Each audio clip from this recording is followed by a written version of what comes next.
What's going on, everyone? MikeO here with another episode of Hobby Talk. Long overdue. I seem to say that very often, but times are tough. Sometimes it's hard to get these things done, but I'm super excited to have my buddy Ed, aka Weskergriff from YouTube, here today to talk a little bit about the sports card hobby. What's going on, Ed? Hey, Mike. Thanks for having me back. Appreciate being back on the podcast. Looking forward to talking about all the hobby related topics because there's a lot going on in the Yeah, hobby right now. yeah, there's definitely a ton to talk about, and especially because it's been so long. So usually we kind of have people on and have like a centric topic, and today Ed and I are just going to talk. I mean, I have a few topics written down that we might chime in on, but we'll bounce around a little bit and just talk about this crazy hobby, the sports card hobby, sports card industry, as many people refer to it now. And I guess it is an industry because, well, there's a lot of money in it from so many angles. But the sports card hobby, it's nuts on every level.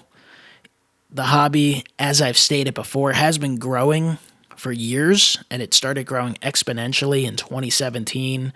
Kind of the return of the rookie hype, like strong rookie hype, with some of the guys in 2017, such as Aaron Judge and then Cody Bellinger making a splash at the big league level. 2018, 19, now 2020, of course. You know, I think it got a boost in attention as there was so much downtime in 2020, but the hobby is just bonkers. It's crazy.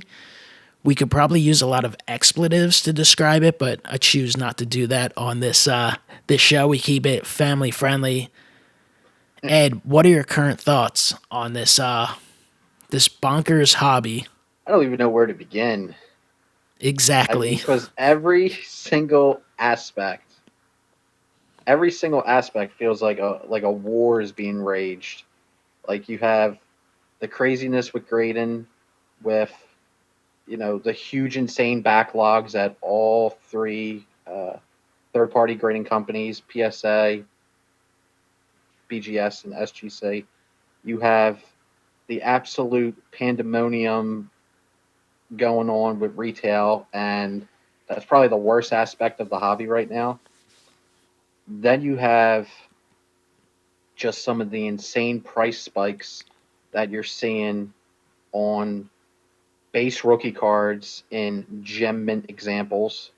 So there's just it's it's getting more and more. 2020. It's been getting more and more difficult to be a collector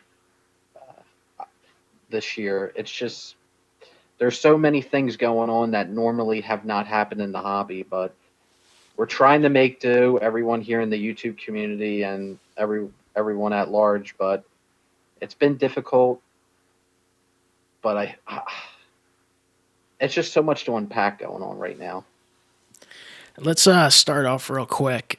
Some thoughts, and this is actually a video that I wanted to do at one point and never got around to it. And I'm kind of feel like I've gotten past the point, but the hobby and anxiety within it, I know it's something I felt at one point, and I still can at times feel so because this hobby is supposed to be fun. That's what it's supposed to be, a hobby, an escape from all the troubles of real life, and especially in a year like this where, you know, there's just so much uncertainty with the economy, with jobs, you know, with family events, things being postponed, inability to really kind of live a completely normal life. Sure, there tends to be some more normalcy that develops, but things kind of get altered. A lot of people, you know, have spent some time out of work, or have had to alter their kind of lifestyle drastically. I know we both fall into those categories. And with everything going on between the ridiculousness of political talk, which is inescapable because it's on the news 24/7, you try and go on Facebook just to see, you know, browse around, see how people are doing, and you get bombarded with the lunatics on there. And obviously, you know, like I said, all the pandemic shutdowns and kind of things going on with that. And then the hobby starts spiraling out of control, and there's various levels to that, right? It's so expensive, no matter what you want to do. So expensive to grade, so expensive to buy hobby, expensive to buy retail, or virtually impossible to buy retail. And then even what you do have in your collection, some of it, if you've been collecting for years, has spiked so much that it kind of makes you nervous because all of a sudden, I mean, and don't get me wrong, it's great when things you own rise in value, but some of it is stuff you just kind of had as secondary stuff, and then you all of a sudden you're like, well, should I sell it? Can I sell it? What happens if I sell it? Now I'm seeing all these people, returning stuff on eBay. So do I even want to get involved in that? Picking the right time to sell things. Then you have to start worrying about, your collection. Like, I don't know. There's just something so crazy and up and down about it. And I don't even know if it's making complete sense, though I feel like most people would probably feel some sort of similarity with this and kind of the crazy spikes and changes in rookie cards and such. What are your thoughts, Ed? I know you've probably had some of these similar thoughts at some times during the course of this year. Oh, for sure. And I know we've discussed this plenty of times, but not on the podcast form. But anxiety in the hobby is a very real thing. It's something that a lot of people don't talk about, but it's very much real. And it's just, I mean, it's even trying to explain it, you get anxiety trying to explain it. But you see all the horror stories out there basically on social media. That's the one thing with social media on Facebook, Twitter, Instagram, whatever social media platform you're using. You're constantly reading horror stories, whether it's people getting physical at Target or Walmart over retail blasters, or someone making a sale on eBay and then they get hit with a chargeback or a case open on PayPal because said player got injured or said player's value is no longer what you sold it for. And these are all things that are kind of new phenomenons in 2020. And with everything going on in the country, with all the uncertainty, and then just as you mentioned, all the political stuff, political rhetoric going on, it's just such an amped up atmosphere. And for a lot of us, the hobby is an escape. And making videos on YouTube is also an escape for me. I enjoy making YouTube videos. I've been doing them for like 10 plus years. That's kind of my hobby collecting ritual. It's a way that I enjoy the hobby. And just everything that you've been like, all this second guessing going on. Do I sell this card? Do I not? Well, now you got to think, well, if I sell this card, is the person that's going to buy the card an honest individual that will, not try something shady where, oh, the case is scratched, oh, the card, there's something wrong with the card, even though that there's nothing wrong with it. These are emotions that I kind of never felt before. So it's like new territory within the hobby for me personally. I know other people are going through it, and it's a weird feeling because it's not something that I felt before as as a collector, as someone who enjoys this hobby, and it's bizarre. And I think one of the things with the whole selling aspect is that we would both qualify or quantify or describe ourselves, how whatever the proper term is, as collectors. We certainly both sell some things time to time, from time to time, because you just have to. It is There's a very small percentage of people who never sell any cards. It's a very small percentage, especially if you ever break anything. Like, it's been like this for years, but more so now than ever. I mean, whether you can afford to break a couple hobby boxes or a case or whatever, like, not everything's going to fit in your collection. You don't have space for everything, and you can't necessarily afford that much. So that's the way you can justify doing that. If you're like, all right, I'm going to spend $1,000 on a case of cards, and I can bank on, maybe reselling $500 worth to bring back some money from the expenditure, and then you get what you get, you keep what you keep, whatever you do. I mean, I think that's just a way that many people who don't have, limitless funds can break stuff. And even when it comes to buying singles and such have become so expensive. It's like you can only have so much of a hobby budget. So sometimes you're going to have to move some stuff in your collection to make adjustments to your collection when you want to pick up more stuff. And I think it's just one of those things that everyone to a degree is going to be like this. It's very hard. It's what you have to do is you just have to sell things and forget about it.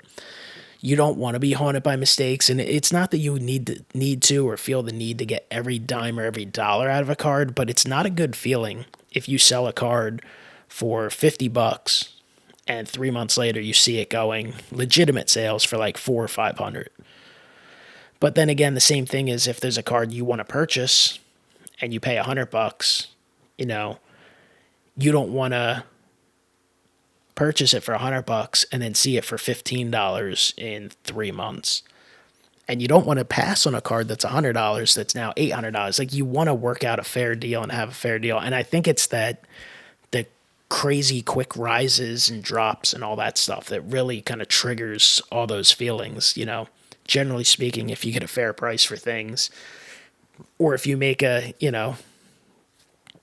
decision to sell something and you want to rebuy it back, you don't want to have to pay tenfold. So it's just, I think it's the wildly crazy way this hobby's been going that kind of breeds a lot of those kind of anxiety ridden feelings sometimes when you're trying to decide, what should I do with some of this stuff? Bringing up the price, the prices being low. I think you said a card that's $100, and then the next minute it becomes 800. I think a great example of that, and this is I think a lot of people are well aware of this story with me, to talk about the 2011 Topps Update Mike Trout. That's a card that, I'm going to speak honestly. That's a card, when I look at that card, I absolutely hate that card. Like, I have intense dislike for that card, for the sole purpose that, I had like around 4 or 5 copies of that card back in 2011, because at the time I opened a lot of 2011 Topps Series 1 and Series 2 and Update, because at the time my plan was to get those cards signed TTM to try to do a set, because that was like a pretty big thing going on around the YouTube TTM community at that time, to do specific baseball sets TTM wise to get them all autographed. And I was kind of flirting with the idea of doing 2011. So, moral of the story is I opened a lot of 2011 product, and I had quite a number of Trouts. Sent a few out TTM, never got them back. And, at the time, Mike Trout in 2011 was not a good baseball player. Uh, the Angels were thinking about sending him down. He was struggling. I think he was hitting like 190. So I didn't think much of it. It wasn't really, the Trout of 2011 wasn't the Trout of now. So it wasn't really a big deal. It was a no-brainer to try to get him to sign a TTM, because he was at the time signing TTM. So you go to the National. I mean, obviously everyone knows the history of that card and how expensive that card is, but I had copies of the card and I don't have it anymore. It's not in my collection. I gave one away to somebody, sent two out on a TTM request, didn't get them back, and sold one for like $25. So I mean, that's kind of a hobby nightmare right there. That would give you a lot of anxiety, and it would build up a lot of resentment almost, if you think about it. But then the National comes, and I went to the National last year kind of with a game plan to pick that card up, to try to find just an example of the card. And there wasn't really any uh, examples I could find that were below a PSA 10. It seemed like most of the dealers there had it for PSA 10, and almost all the dealers there were selling it for $950 to $1,000. So, you know, most of the people listening won't know my finances, but I don't have $950 to $1,000 to spend on one card, and I don't think I could justify it to myself to spend $950 or $1,000 on one card. Now we all know in 2020, or if you don't know, that card quadrupled in price. There were times in 2020 where that card was selling for $4,000 in a PSA 10. So the $1,000 price tag was an absolute bargain. And when I see this, and I see the prices, and I see it going up, it just fuels the resentment, it fuels the anxiety, and overall it just feels a whole bunch of negative feelings that I've never experienced in the hobby towards a specific card. And now whenever I see that card, like if I'm at a show, if I'm at a card show, or if I'm browsing eBay and that card pops up and I see it, my first reaction is to cringe, and my second reaction is to just be like so angry at myself and to be angry at the card, which all these emotions go through it that normally I would never get. And no other card I feel that way about. And it's going to be weird down the line because that card is probably going to be the most quote unquote iconic card from this era. So it's not going away nowhere. So it's just something I'm going to have to get over. But I don't think I'm ever going to get over it until I probably pony up and buy the card. I mean, either way, you're probably still never going to forget it. I mean, I have tons of personal horror stories, and it's one of those things, like, so for my journey, I got into cards in the late 80s, 1989, at the age of 7, and collected a ton, obviously very young at the time, into the 90s, through the 90s with my dad, pretty much exclusively baseball. I probably did some football in like 95, 96. And then did some more football. I actually did some basketball for some reason in 96, 97. I don't even remember why. Probably got talked into it from someone at a card show or something, because I was never a big basketball fan. Obviously, primarily still baseball. And, I definitely used to do a little more football. But collecting wise, I've always collected cards to some degree, but I was also grew up on starting lineups. Huge starting lineup fan. I mean, at one point I probably had like 800 starting lineups. And eventually I still have all my Phillies and my Drew Bledsoe collection and a few of the earlier New England Patriots and such. And I still have some others, but I did sell off a lot of them at one point, and was also naturally got right into the McFarlane figures, had a fun time kind of chasing them and running around following them for years. So I didn't always go 100% into sports cards because I was doing the figures, and I've always done Phillies memorabilia as well, some of the Phillies sales and such. And I just remember, after college and stuff, you're in a position where you need some money, and I sold off some of the card collection. And just at that point, like the way the hobby was, it was kind of like, you know what? I could sell some of these off and I'll just maybe someday buy them again. And that's where some of my horror stories are. 93 SP Jeters. I think I had 3 of them. And they were all like BGS 8s, but probably got like $40 a piece on eBay, maybe 50. I don't even remember. And they're obviously hundreds and hundreds of dollars now. I actually sold some of my original Brady rookies that I had, back before anyone cared about him. And there's a few that I sold, and I've seen them, graded versions, even in 9s, sell for like the one, I forget it. I never loved the card. I think it was like a collector's edge card, but it was numbered. It was like 750 or 1,000. I'm pretty sure I've seen them sell for like $1,500, $2,000, and I'm just like, oh my goodness. And, so much more that I obviously wish I would have kept, but that's what you did at the time. I know I definitely had a bunch of Kobe Bryant rookies and Tim Duncan rookies. Sometimes when I see the basketball prices, I'm just like, for those, I could care less about the cards because I have no interest in the basketball cards for my collection, but you still have that kind of like, oh, they're like $2,000 cards or $1,000 cards, and I probably sold them for like $5. And everyone's going to feel that in some way, shape, or form. If you sell your house, if you have a house and you sell it for $150,000 and suddenly it's worth $400, you're going to feel the same way.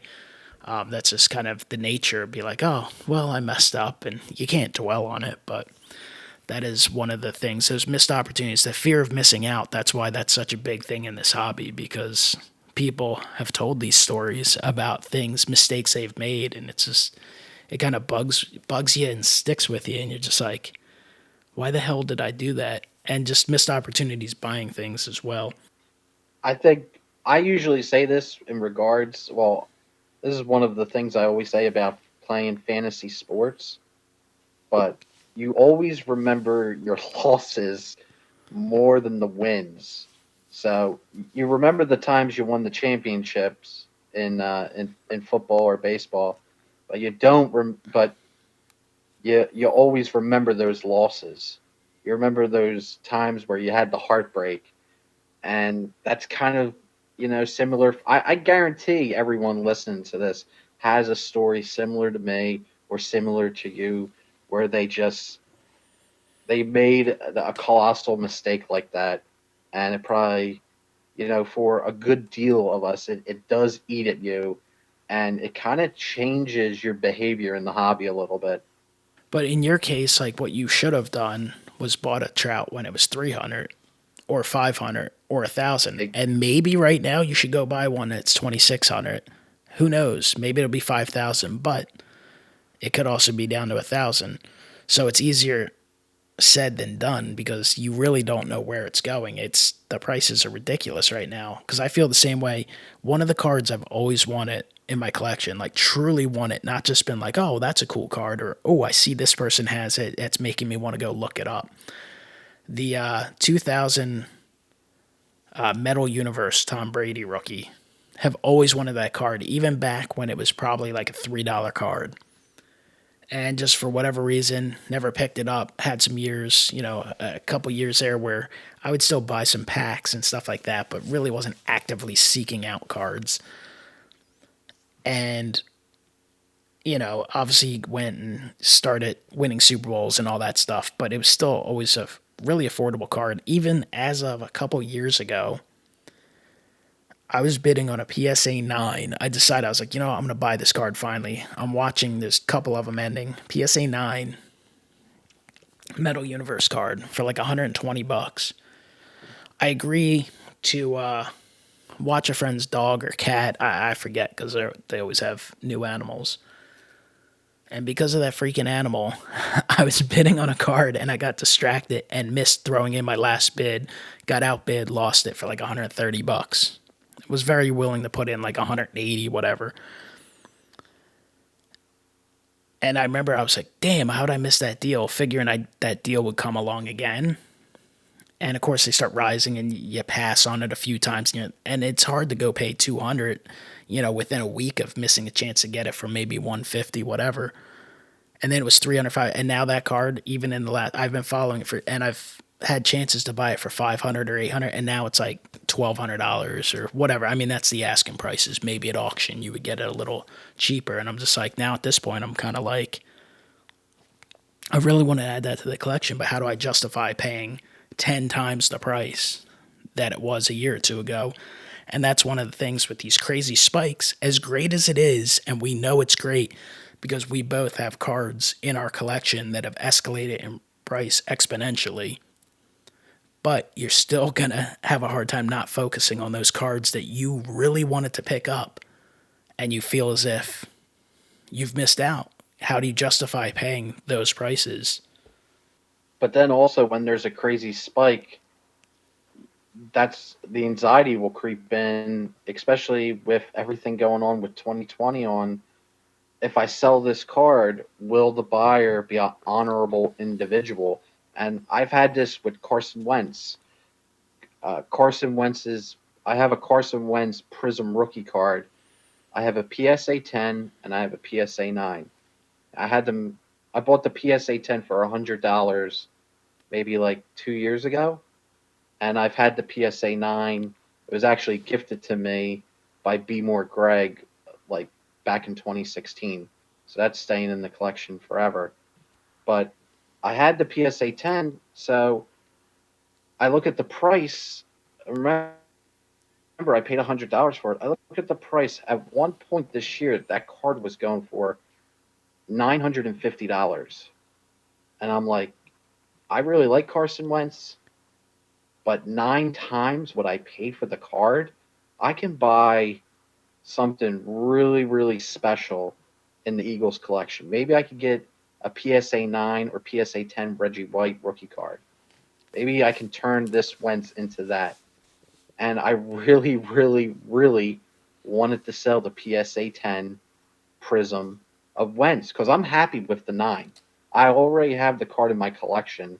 There's no need for me to have 2 copies of the card, especially when the card is selling for that much.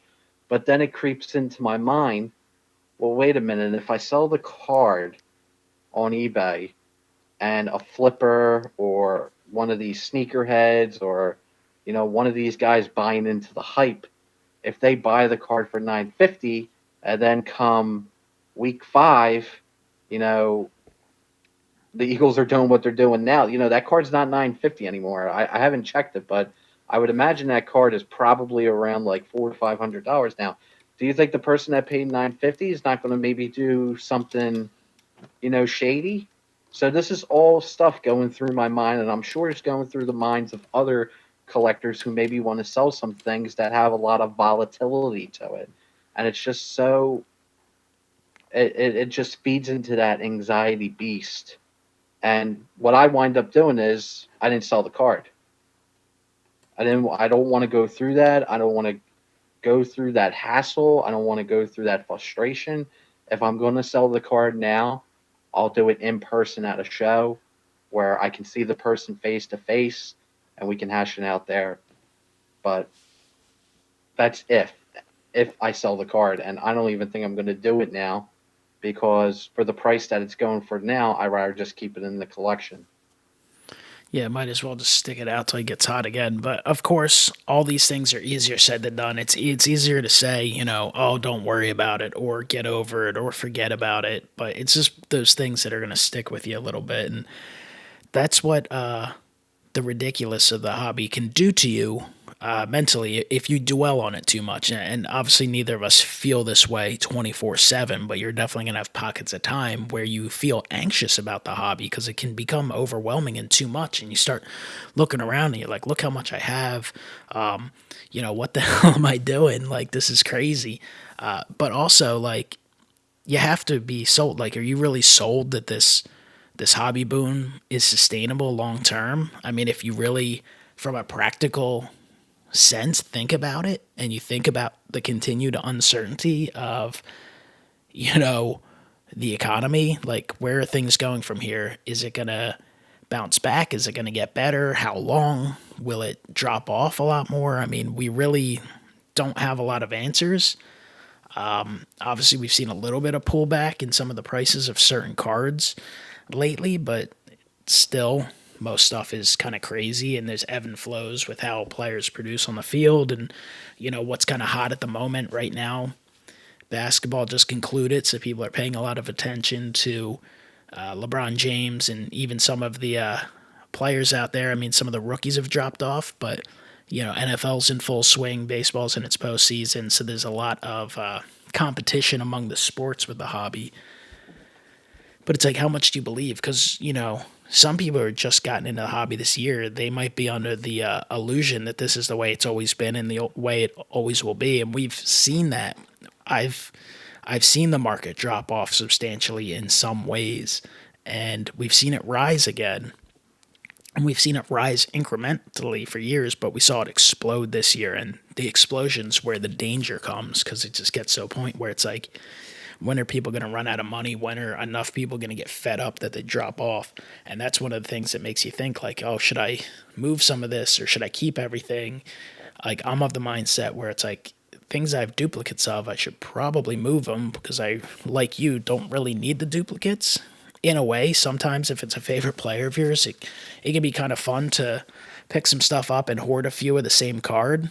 There's something kind of fun about just picking them up at different levels, but when you really think about it, it's like you really don't need more than one. What's the point?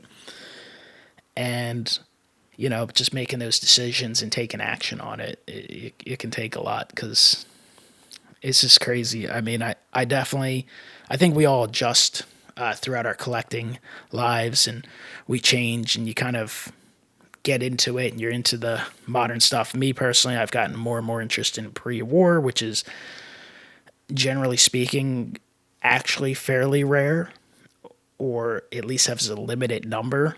And I think some of that stuff can be fun, especially some of the unique, crazy stuff that I kind of look for the Phillies collection, and even vintage. Now, vintage has been rising as well, but I still think there's an opportunity to kind of diversify the collection a little bit. And I personally like the low graded vintage. I actually just picked up a bunch of Phillies cards that I'll be showing off soon, anywhere from like $2 to $5 in PSA 3 to PSA 5s, lower graded vintage stuff. And I'm just like, how could I go wrong with this? Really can't. You can have a lot of fun with that and enjoy it. And as for the modern stuff, sometimes it makes sense. You know what? And I know Eric, those back pages, has been talking about this for a long time, but more so than ever, it's like if you can buy a PSA 9, great example of a card for $100, doesn't that make more sense than paying $1,000 for a PSA 10 that looks virtually the same? I mean, it's kind of a no-brainer, right? Yeah, I agree. I've been buying more nines just because of the huge price discrepancy between the 10 and the 9. Classic example for me this year was Bo Bichette. I really like Bo Bichette. I bought one of his cards at the National last year, one of his Heritage minor league cards in a PSA 10 for $20. And this year, with the boom of the hobby, a PSA 10 of Bo Bichette, I think, was like $120. And I flat out refused to pay that because even though I'm really high on Bo Bichette and I really like his skill set, I'm not going to pay $120 for a guy who's only played maybe under 100 games in the major leagues. But his PSA 9, I think, was $40.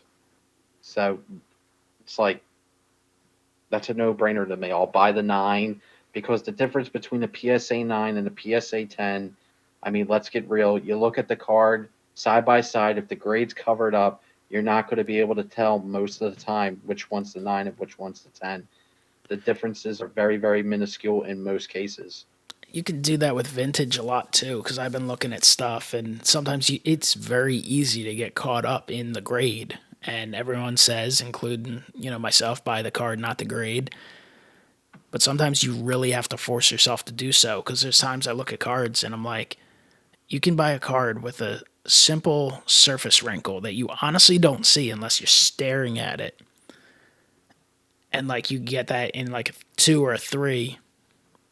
And then there's a 5 or a 6, which is a worse looking card that goes for way more because it's off center and stuff. And it's like, okay, like the corners are pretty sharp, but the card's off center. This one is well centered, has really good color, but there's a wrinkle that's dropping it down. So, I mean, those are just the things you have to do, and there are adjustments we have to make. And we didn't really intend on this being a dark and depressing type of episode, but there's just things that sometimes you gotta get out. I think we thought we would talk about this for like 10 minutes, and now it's been over 30. So we'll move on a little bit, Ed, unless you have any last thoughts you want to get out on that topic. That was 30 minutes of therapy. There you go. The therapeutic podcast of MikeO and Weskergriff. So we'll do a few negative topics real quick, and then we'll talk about some other stuff. But real quick, Ed, our buddy JT, Triple Crown 24, and Phil, who's Filmington on YouTube, those guys recently did a collab. They did about an hour discussion. Very good. Definitely recommend everyone checking it out. And they talked about grading and stuff like that, but they also brought up COMC, and I used to be a really big fan of them. It's a really nice layout, and it's a great ability to buy an individual card, see the photo of that individual card, and literally you could buy cards. You could sit there and pick out and purchase 50 cards and get them all shipped out that day, or you could purchase 300 cards over the course of 3 months and have them all shipped together. Big consignment shop. Used to be a lot of fun. kind of convenient. I would buy a lot of obscure Phillies cards and parallels that one you don't see on eBay too often because they're just not popular enough to justify all the listing fees and relisting it 100 times because it'd take a while for someone to find it. And the pricing and the shipping and all that. And then you have other websites such as Sport Lots, whatever the website is. That's a good site to buy some cheap stuff, but there's no photos and such, so you're just kind of taking a gamble that you're not going to get a card that's severely off center or something. But COMC used to be really good, COMC,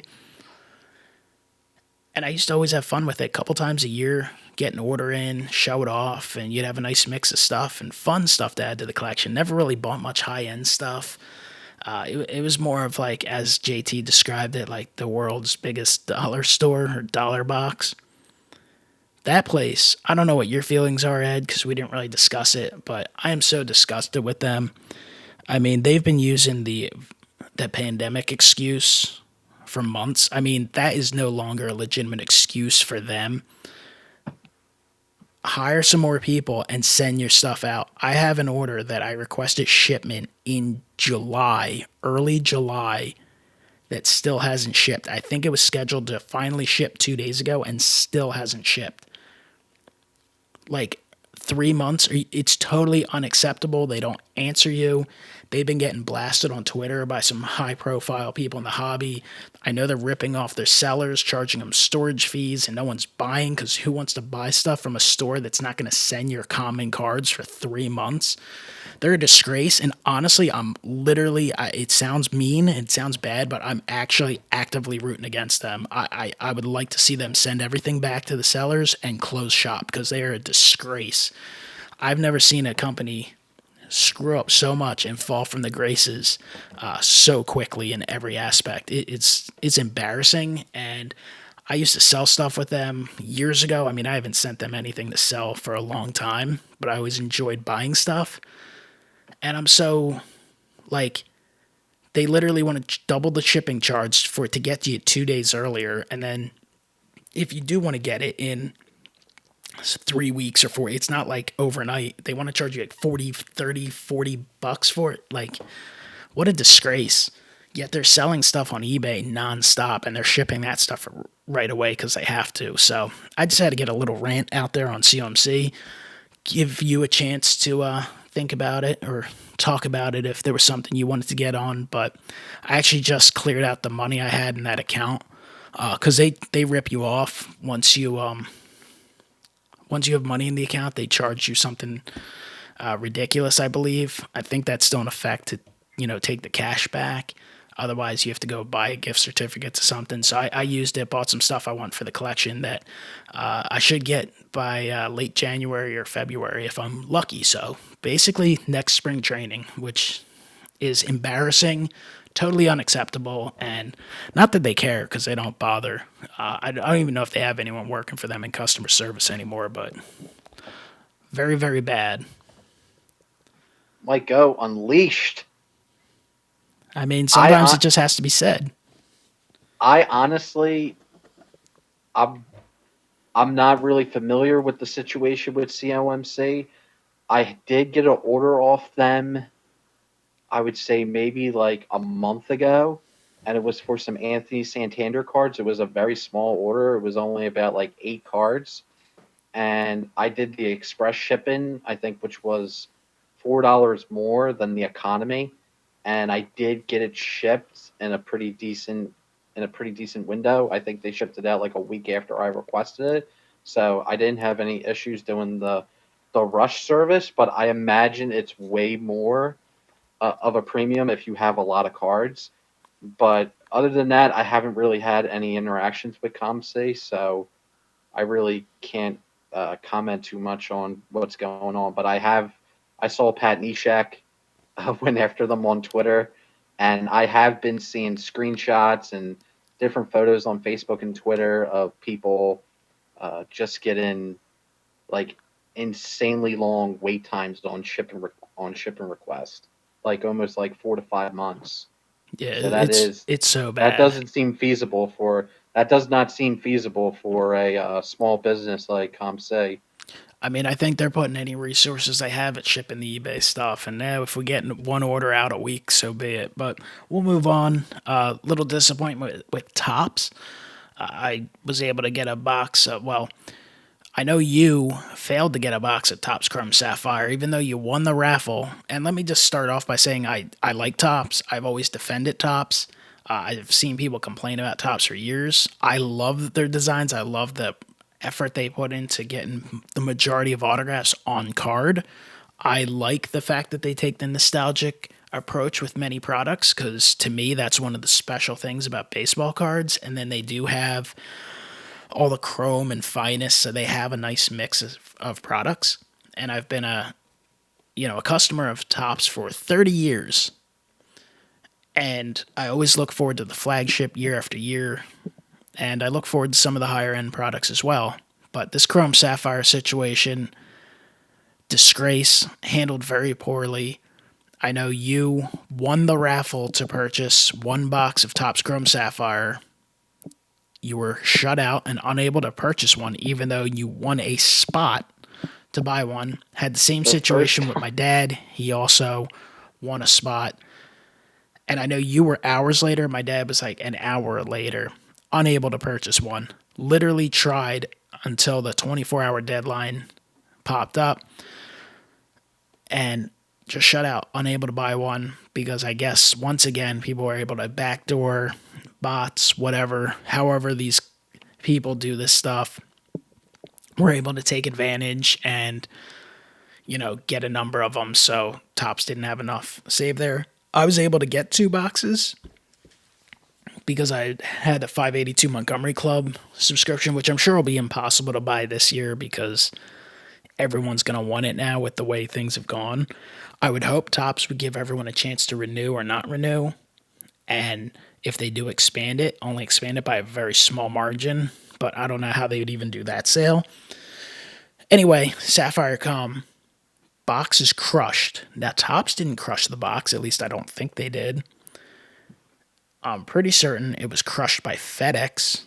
And then FedEx delivered it to the local post office who dropped it off. And it could have been by the post office too.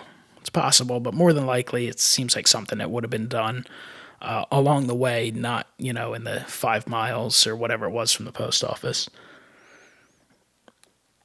So this box comes crushed. I open it, and the box of Sapphire is completely crushed.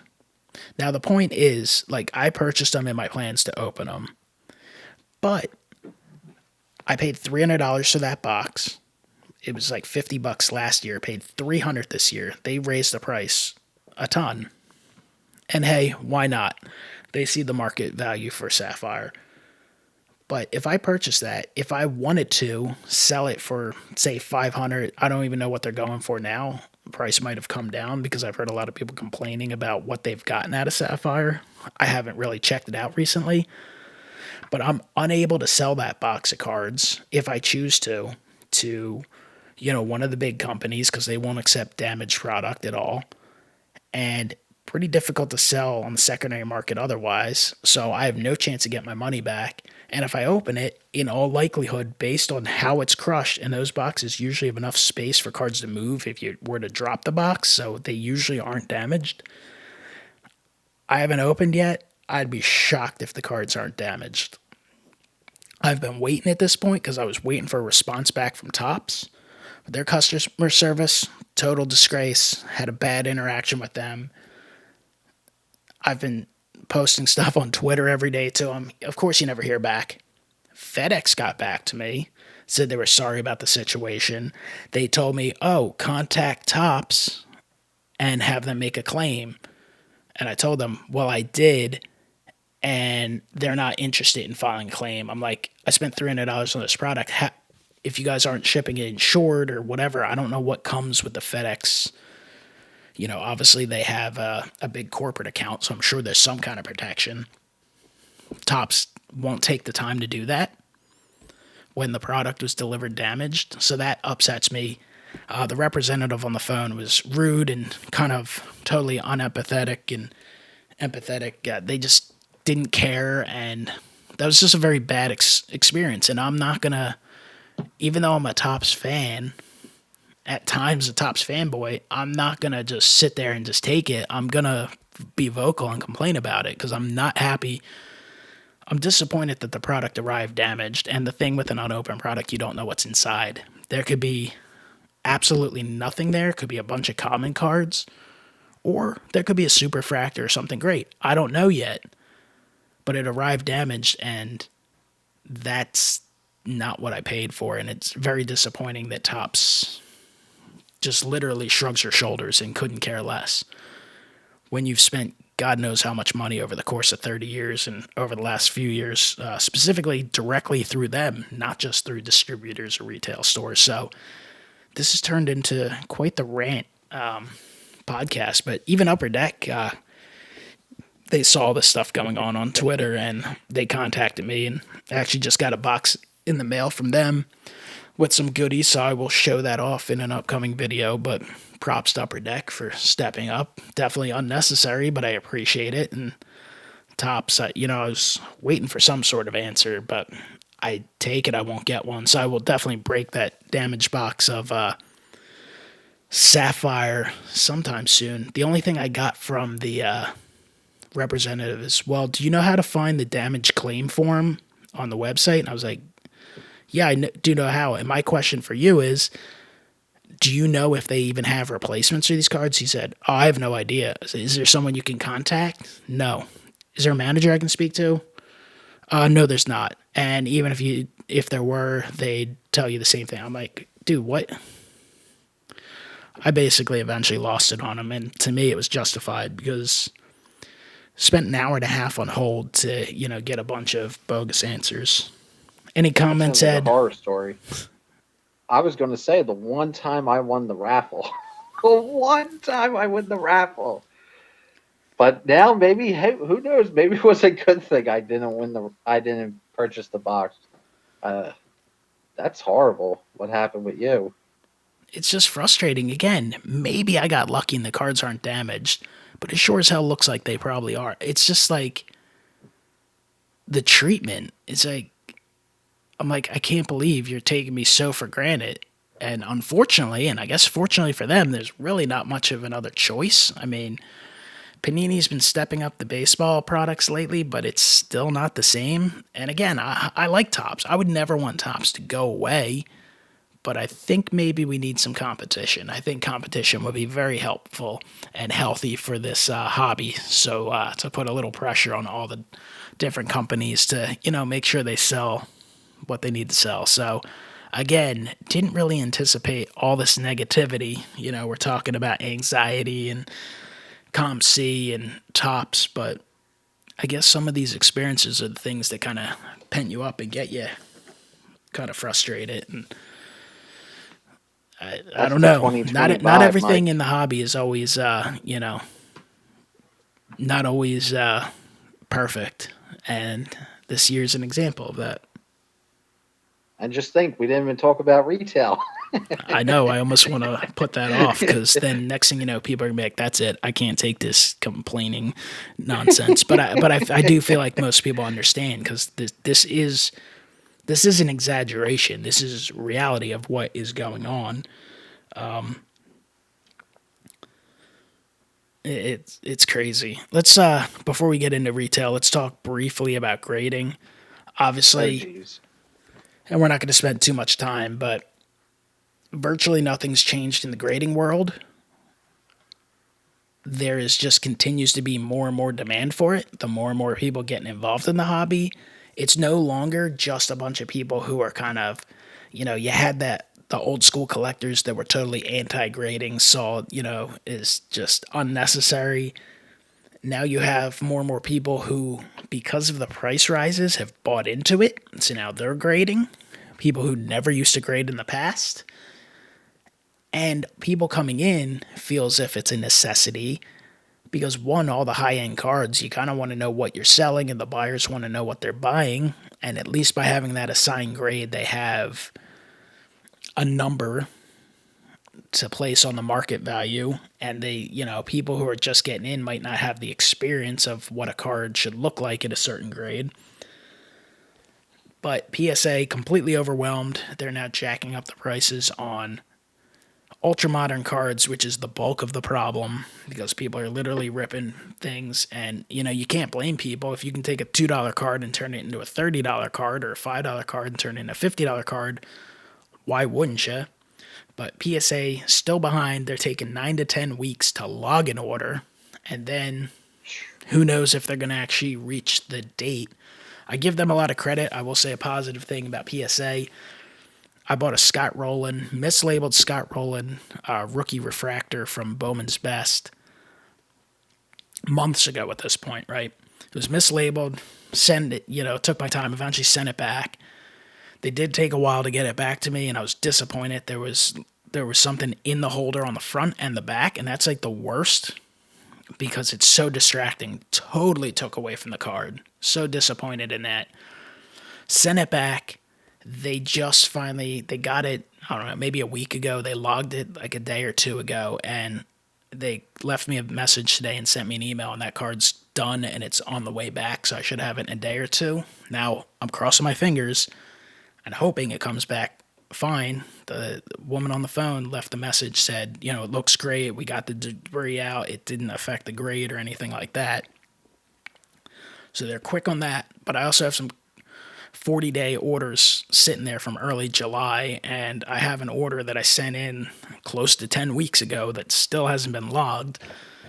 So they're obviously behind, and I don't see them catching up anytime soon with the amount that people are going to send in.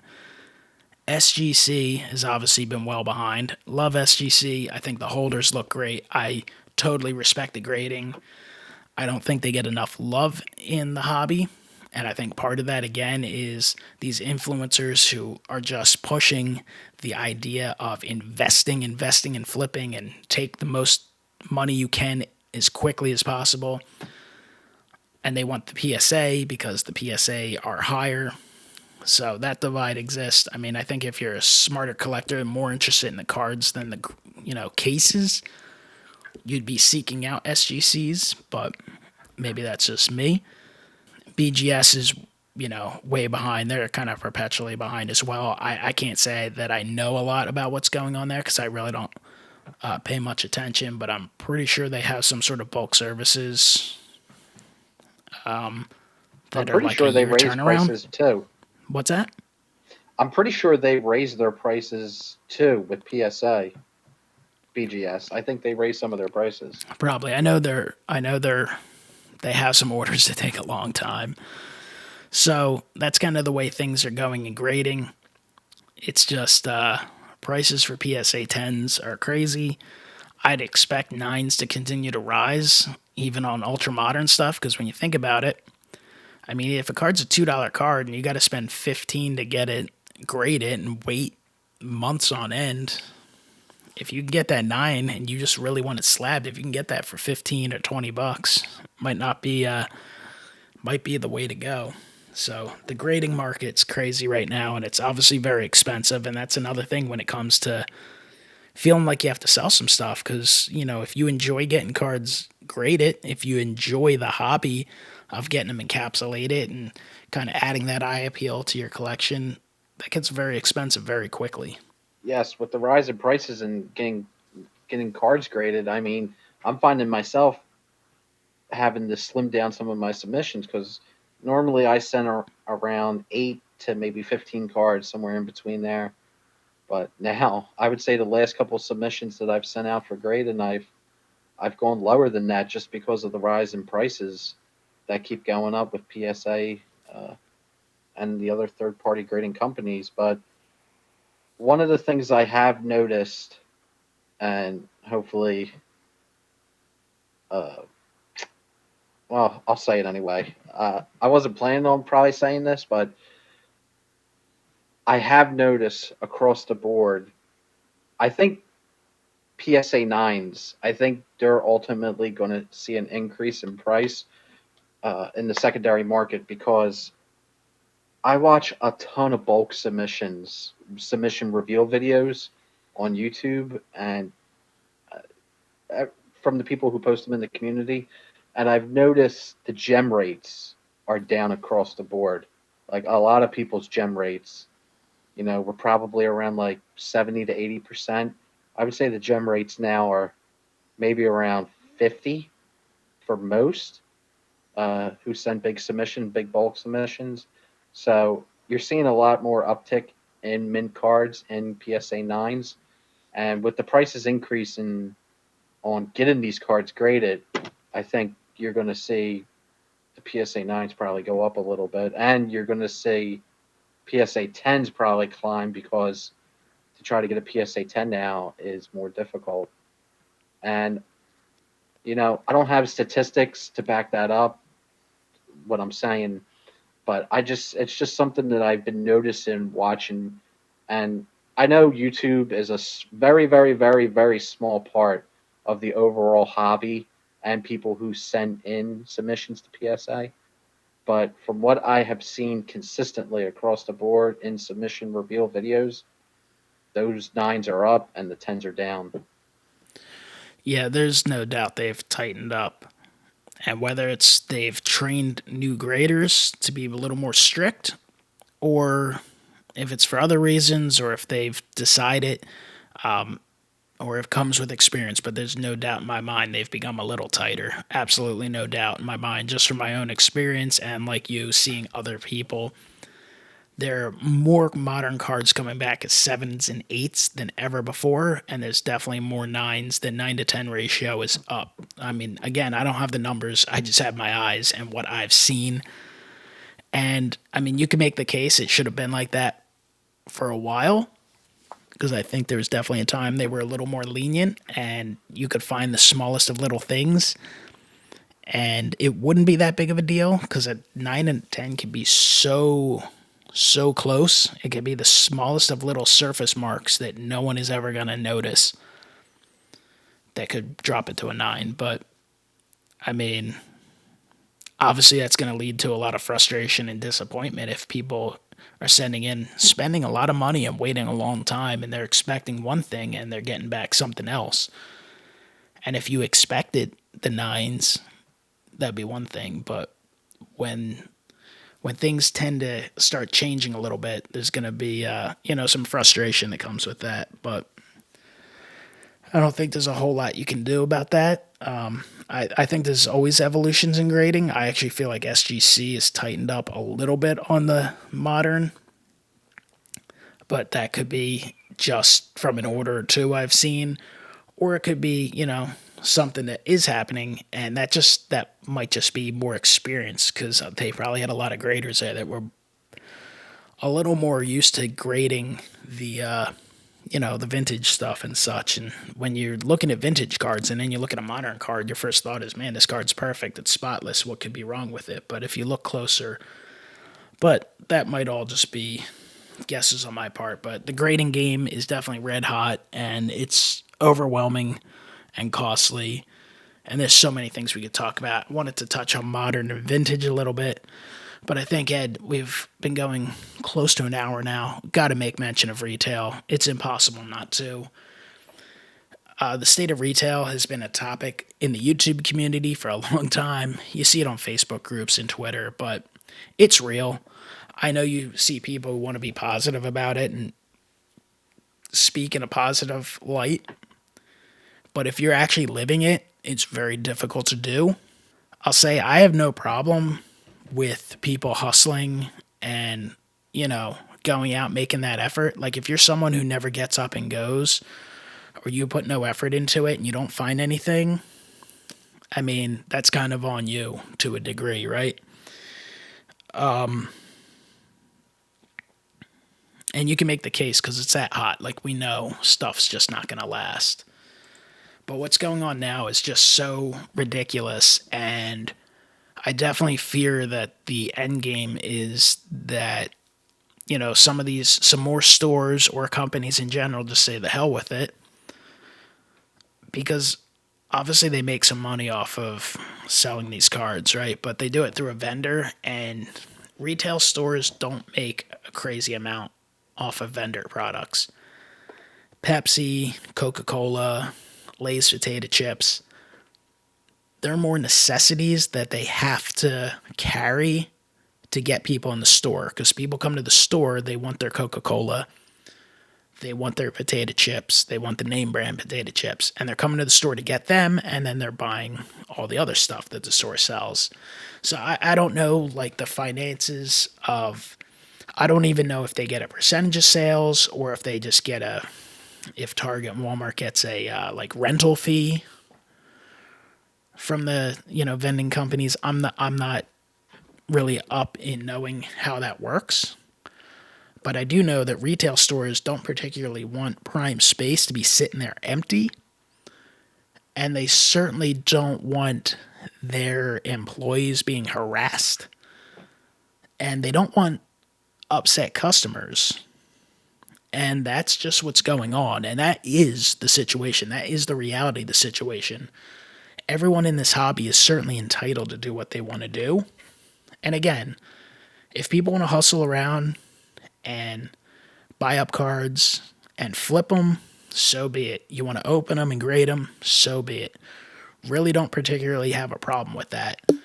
But when people are rude and ignorant and they go around harassing the vendors, pestering them nonstop, not just asking like, hey, when you might, you can be polite. And if the vendor chooses to tell you something like, hey, I'll be back every, once a week, or I do it at this time generally, then they can tell you. And if they choose not to, then they choose not to. But to harass and follow and kind of try and bully and try and pay off is ridiculous. When stores are putting limits on, they should be respected. And like anyone else, if I'm lucky enough to find boxes, I want the ability to buy some. I'd rather not be limited to only 2 if there's 15 there. I'd like to get 4 or 6 or whatever, or I'd like to get a couple packs and a couple boxes. But if a store puts a limit, you should be respectful of it. Exactly, 100%. But it's so ridiculous right now. And I know people have tried to put positive spins on it, and it's just hard to do. I occasionally will look for the retail stuff from time to time. Definitely not every day. Do not have the time for that. Certainly not available for that. But I will, get to a store and give myself a chance to at least get some. I mean, a couple years ago, you could kind of get what you wanted. Something like Topps Chrome would sell out pretty quickly, and then it would come out over the course of the next few weeks, and like eventually you would just find it randomly during the day.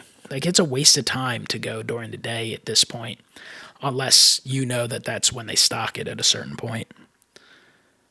But people now are covering not just like a store or two. Like, there's literally groups of people go into dozens of stores, covering multiple counties, buying up everything, bullying fellow customers, have straight up seen it and heard about it, bullying employees, basically cursing off employees because they know theoretically if there's a limit, they can't stop you. If you go to the self-checkout, you just scan them all, pay, and walk out. Like, they can't, their security guys is going to stand there and ask you to stop, but they can't assault you. They can't, there's nothing they can do. If they want to call the cops or something for disorderly conduct, you're going to be gone before they get there. And a lot of these people know that, so they're going to do what they're going to do. And that's the problem. And don't get me wrong, there are people out there looking for cards that buy them to flip them that are really nice people. There's people who go out there to buy cards to flip them that are fair. And if you're there with a couple people, they'll split them 3 ways. Or even if they're there first, maybe they'll take a little bit of the majority. Like, they'll take half of them and split. Like, they'll be fair at least. But some of these people are just bad people. They're beyond greedy. They're not just a little greedy, because everyone's got a little greed in them in a way. You want to hit something good. You want to get what you feel is your share. but the extreme greed is ridiculous.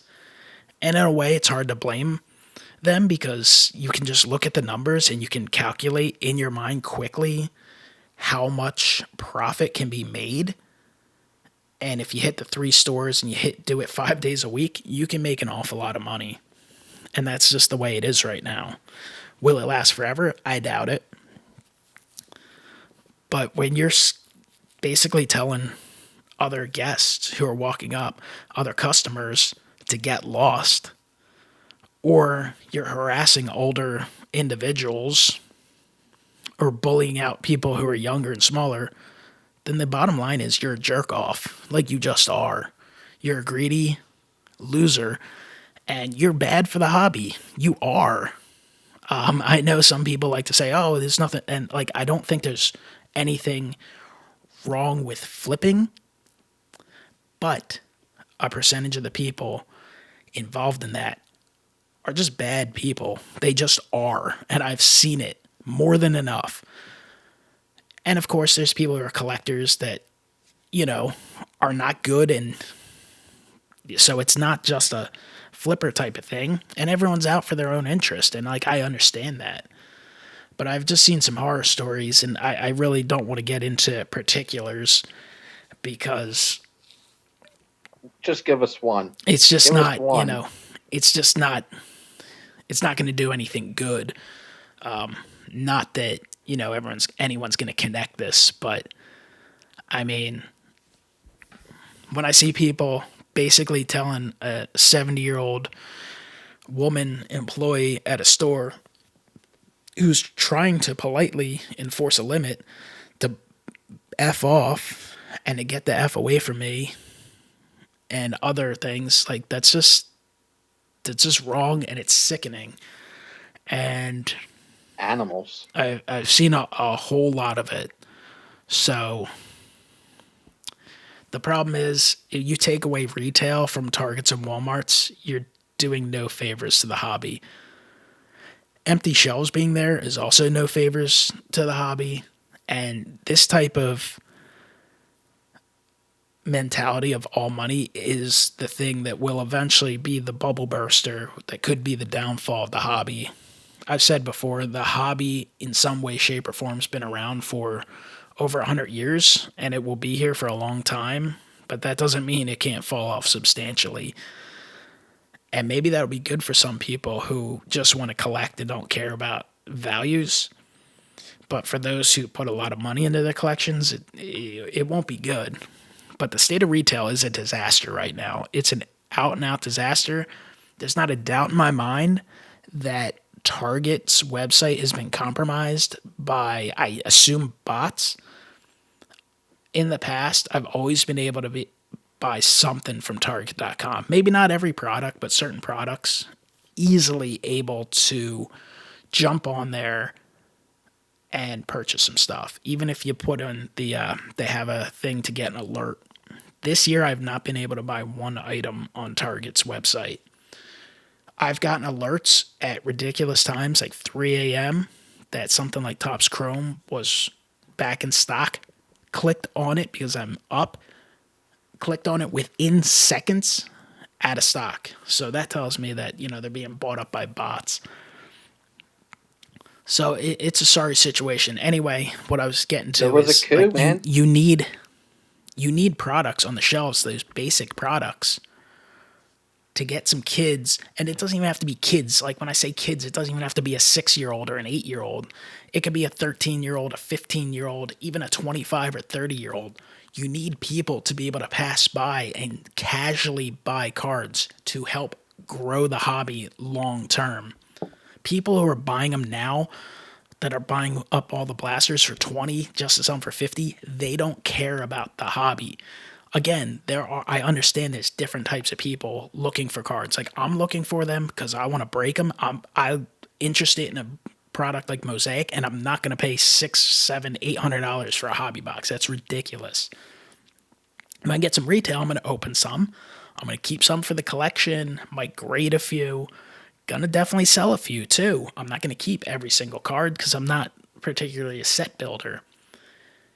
And I know there's other people out there doing the same thing. They want to buy them for their collection. They want to buy them to break them. Some people even want to buy them to sell them. But it's the behavior involved and the people who are distasteful people that are buying them for 20 to sell them for 50 and buying all the Pokemon, because I don't know anything about that. I never touched something like Pokemon because, I mean, I guess I don't know enough about it, but I'm sure there's ones you could buy and make an instant profit. Whatever. Gotta Don't care. catch them all. Not interested in that. But like these guys that are buying them all up, they don't care about the hobby and they're not adding any value to the long-term forecast of the hobby. Because once the $20 are only worth 22, they're out. They're not buying any more cards. There's a reason they're not buying the Topps Fire or the Allen and Ginter, because Allen and Ginter, were they going to pay 20 plus tax to sell it for $21? Probably not. So that's kind of some of my thoughts on the state of retail, but it's a hard situation. There was one point where I was, I guess, kind of just out of touch with reality to a degree with something like a Walmart. Like I would stop at Walmart from time to time and, mostly just to grab some stuff. But of course, I'd be like, oh, let me check out the cards. And I haven't seen a pack of anything at the one Walmart that I pass by in months. And then I found, oh, well, they do restock every Friday around noon, which is a really bad time for me personally. Evidently, there's 3 to 4 guys, the same guys, waiting there every week. Now, I don't know who these people are outside of one of them, who I know is not a good individual. But that's what happens. They just buy them up every week. So it's like clockwork. That's what's happening for the most part. Is people have the schedule and they hit 3 stores, every day. So, I mean, I know they're putting a lot of time and effort into it, but when you're acting in ridiculous fashions, that's not great. So, Ed, how's your luck been with retail? Outside of the box or two, I think I've picked up for you. I had one taste of the battlefield, and I said, no more, no more. I don't have a stomach for this. I went one time and had an awful experience. I mentioned this on my channel in the video where I talked about retail drama, but I basically, in case you didn't hear it, I go to Target, and the Target that I'm going to has the 2 per limit. And as I'm walking over to the card section, there was 5 guys there and a Target employee. And I don't know about you, but I've never seen a Target employee basically wrangling customers over at the card section. I've just never seen that before. So I go over there, and there was a guy with a shopping cart. He had every Topps Fire blaster in his cart. Like, there must have been about like 35 to 40 blasters of Topps Fire. And they had some like value packs of I think it was either football or basketball. I can't remember offhand. But there was Allen and Ginter, and I was going to that Target because, one, I knew the policy that Target has, so I know I have a more fair shot at picking up a retail product. And 2, I wanted to get Allen and Ginter because I wanted to. I like that product, and I want to try to get some of the oddball cards that are in there. Maybe just get something to open because I haven't opened anything in a while. So anyway, I go over there. I go to get. They have all the value packs hanging up. There was about like 30 of them.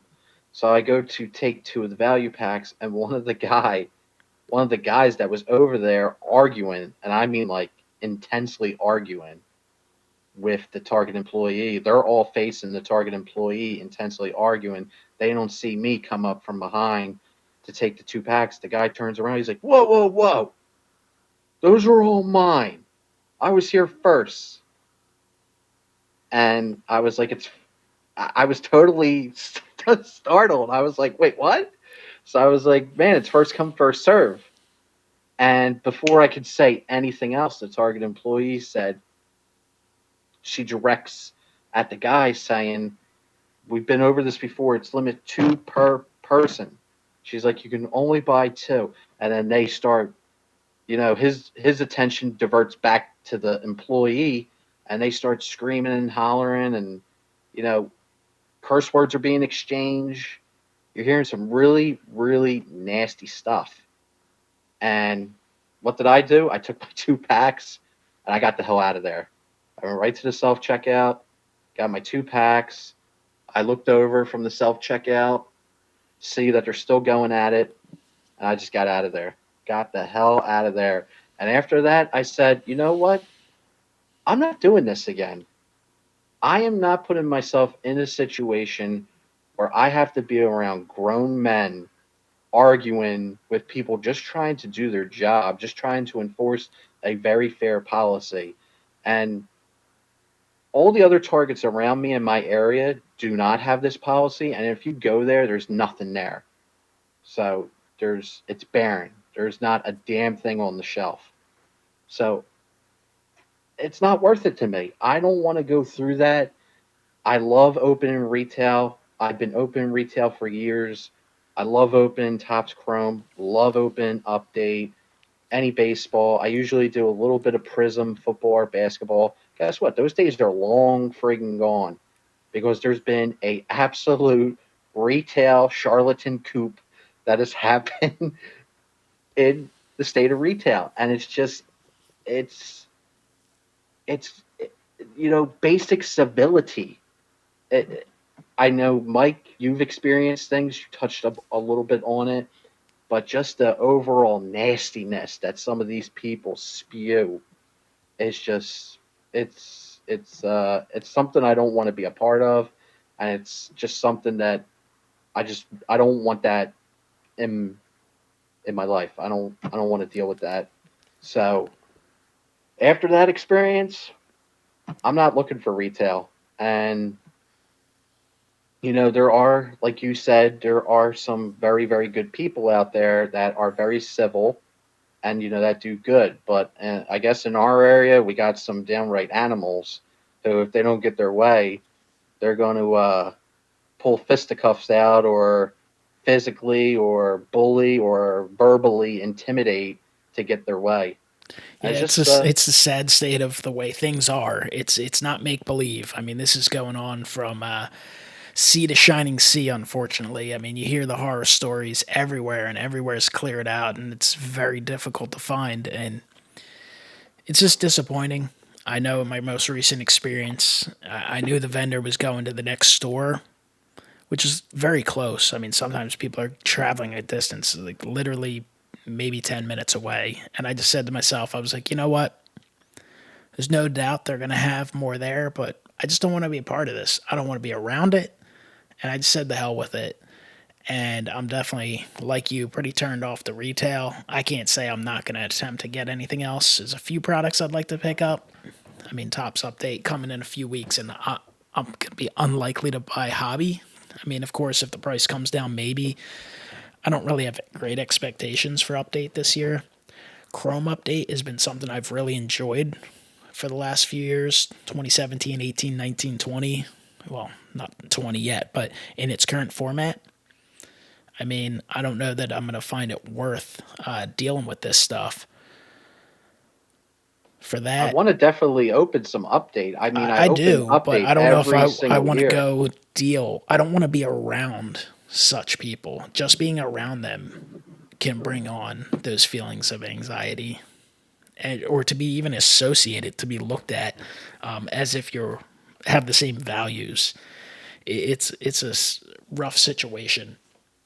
Basically, around here, I think we could say, for people who aren't from where our area, it's like Thunderdome. Two men enter, one man leaves. Except now it's like an 8 person, battle. It's bad. It's really bad, and it's disappointing.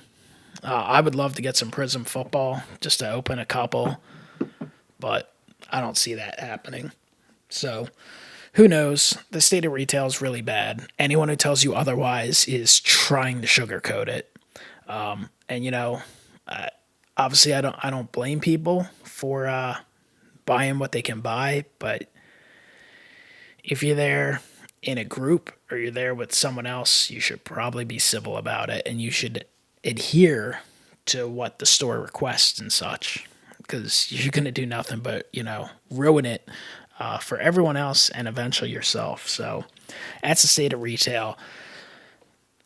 I kind of feel a little better after doing this podcast. I just hope anyone listening feels the same. Maybe you guys had the same frustrations. Obviously, let us know in the comments down below. I know we talked about some kind of some salty topics, I guess, between the state of grading, which is frustrating, the state of retail, which is disappointing, the fact that, ComC and Tops, those are personal experiences for me, but I'm sure some others, and I've heard from other people, have had similar experiences. And then, some of that anxiety you feel during the hobby. And that doesn't mean, just because we touched on all these negative things, doesn't mean we're not having fun with the hobby. For example, and we're not going to spend time on it really because we're well above the length of the show we were expecting. But, like, I'm having fun with vintage, cheap, low-grade vintage. I think there's an opportunity to add some cards at great prices to your collection and have fun with it. Hall of Famers are great, but even if it's just a team you collect or even a player, there's a lot less stress in that, a lot less competition. Sometimes you can find some great deals at auction. And even modern, if you have a player or team to collect, there's certain things that will be difficult, but there's always opportunities to buy singles. It's fun to rip stuff, but sometimes it makes more sense to buy singles. And I think perpetually singles are undervalued when you factor in the difficulty of pulling the card you want and the cost of breaking a product. Generally, most singles are actually underpriced. They might look expensive on paper because you're like $100 for one card, but if you actually factor in the amount of money you would likely have to spend to pull that card, typically that single price is what makes sense. So definitely everything is not bad in card land. It's still a fun hobby. Talk about it every day with friends of mine throughout the community. Ed and I, sometimes we'll bitch and moan about things going on in our private discussions, but more often than not, I think we have positive conversations. Would you agree, Ed? Oh yeah, definitely. And sometimes it's fun to exchange these war stories at the local Target or Walmart. Like I said, that's just the way it is. With the rise in popularity of the hobby, there's aspects that are great about it. It's cool seeing it get recognition. It's nice to see more people enter the hobby. But with every good comes some bad, and that's the way it's going to be. When things rise in value, people are going to seek that opportunity. I mean, we've seen it with everything. You see it every year around Christmas, right? The hot toy. You think everybody out there is a big Furby fan? You think everyone's got an 8-year-old daughter that wants a Furby? I don't think so. I think they hear about it from someone and go, "Oh, that costs $30 and I could sell it for $150 on eBay. Yeah, I want to go get some Furbies." I know Furbies is a trend from like 15 years ago, but that's the first thing that popped into my mind. But every year that happens around Christmas time, every year, you know what happens in January and February? The price drops like a rock because people aren't seeking it for Christmas. They're not in desperation mode to buy it. And the people who didn't sell them all get stuck with them and go, "What the hell am I going to do with this Furby?" And they run over to their local store and return it. So, I mean, that's kind of what So enters here with sports cards. And that's kind of one of my fears with the hobby going forward is if it's overexposed to the extreme flipper slash non-collecting investor type, that there's just an overabundance of things. And I know people have talked about that even with graded cards. The amount of slabs on planet Earth is growing exponentially day by day. And is there going to be enough people that want to collect them all? And that's what you have to wonder. I've talked about Beanie Babies in the past. Beanie Babies caught fire and caught popularity, and it got to the point where next thing you know, there were more people selling Beanie Babies than actually collecting Beanie Babies. You know what happened? The market crashed. And that's what you have to worry about with sports cards to a degree. There'll always be people collecting, but how many people with deep pockets are going to be collecting this crazy stuff? Always things to think about. never thought I would be on a podcast where where Beanie Babies and Furby are both mentioned. Neither did I. But I mean, you can draw these comparisons because that's what you're seeing at the retail level, at least of this. And like I said, most people involved in the hobby are awesome people and they're great people, but don't fool yourself and think everyone is, because it's just not the case. Shout out to Tickle Me Elmo and the Hatchimals. I'm sure they all had their days in the sun, just like whatever fallen athlete has. So, what are you going to do? All right, Ed. It's been over an hour and 25 minutes. Good conversation. Got a lot of stuff off our chest. Hope to do it again soon. Definitely, I say it all the time. Hope to do another podcast sooner rather than later. Have a bunch of people I'd like to have on, but I'm also always happy to have Ed on. And I'm sure we'll be speaking on another episode quite soon. So, Ed, thank you for joining me. And if you have any final thoughts, feel free to express them now. Thanks for having me on, Mike. Appreciate this conversation. I actually feel a lot better than I do now than I did at the beginning. We definitely got a lot of vented out, a lot of frustrations, and it was fun talking about a lot of these hot topic issues in the hobby and what's going on. And I'm just very intrigued to see what the comments are going to be on this particular podcast because I'm really curious to see what people think and to see how other people's experiences have been in certain situations. So leave a comment down below. I'm really curious to get some feedback on this particular episode. Yeah, you can post those comments. I believe you can post comments on SoundCloud. This will be published on YouTube, which we'll definitely be reading comments there. If you're listening on iTunes or one of the other places that podcasts are made available, check out the YouTube channels, MikeO and also Weskergriff. That's Ed and myself, and postcards talking about sports cards, and they're not always an hour and a half long, I promise you that. All right, everyone, thank you so much for listening. I appreciate it. Talk to you next time. Have a great one.